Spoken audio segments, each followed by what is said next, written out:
एक दिन खरगोश बनी और उसकी प्यारी छोटी बेटी पिंकी जंगल में खेल रही थीं। जंगल चहचहाते पक्षियों, सरसराती पत्तियों और रंग बिरंगी तितलियों से भरा हुआ था। एक तितली का पीछा करते हुए बनी अचानक रुक गई और मुस्कुराते हुए बोली, पिंकी, क्या तुम्हें पता है कि तुम्हारी पूंछ जादुई है?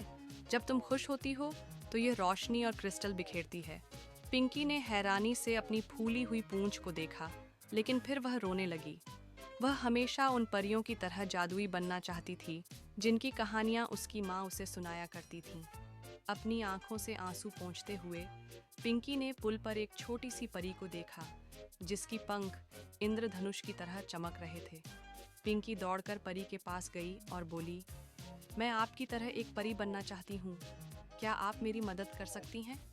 परी ने एक दयालु मुस्कान के साथ एक चमचमाता हुआ क्रिस्टल आगे बढ़ाया। यह एक जादुई क्रिस्टल है, इसे अपने दिल के पास रखकर घूमो और तुम्हें अपने अंदर का जादू महसूस होगा। उत्साहित पिंकी ने क्रिस्टल लिया और घूमने लगी। अचानक उसके चारों ओर चमक बिखर गई और वह गोल गोल घूमकर नाचने लगी, जैसे जादू ने उसे अपने घेरे में ले लिया हो। पिंकी का जादू उसके दिल से बहने लगा। उसने क्रिस्टल को झील की ओर इशारा किया और झील का पानी चमचमाते गुलाबी रंग में बदल गया। वह खिलखिलाई और मछलियों की ओर देखा, जो उसके साथ नाचने लगीं। पूरी झील खुशी और रंगों से भर गई। इसके बाद उसने क्रिस्टल को एक सोए हुए उल्लू की ओर इशारा किया, जो एक पेड़ की शाखा पर बैठा था।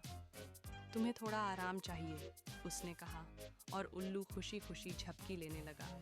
फिर उसने पेड़ों की ओर इशारा किया और वे क्रिस्टल के पेड़ों में बदल गए, जो धूप में गहनों की तरह चमक रहे थे। जंगल के जानवर, जैसे कि एक जिज्ञासु भालू और एक चंचल गिलहरी, हैरानी से इस सुंदर जादू को देखने के लिए इकट्ठा हो गए। उन्होंने तालियां बजाईं और पिंकी की तारीफ की, जो खुशी से चमक रही थी। पिंकी ने परी की ओर देखा और कहा, इस जादू को मेरे साथ साझा करने के लिए धन्यवाद। मैं बहुत खुश हूँ।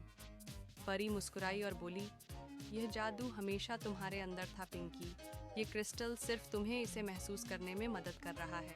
खुशी से झूमते हुए पिंकी ने क्रिस्टल को कसकर पकड़ा और फिर से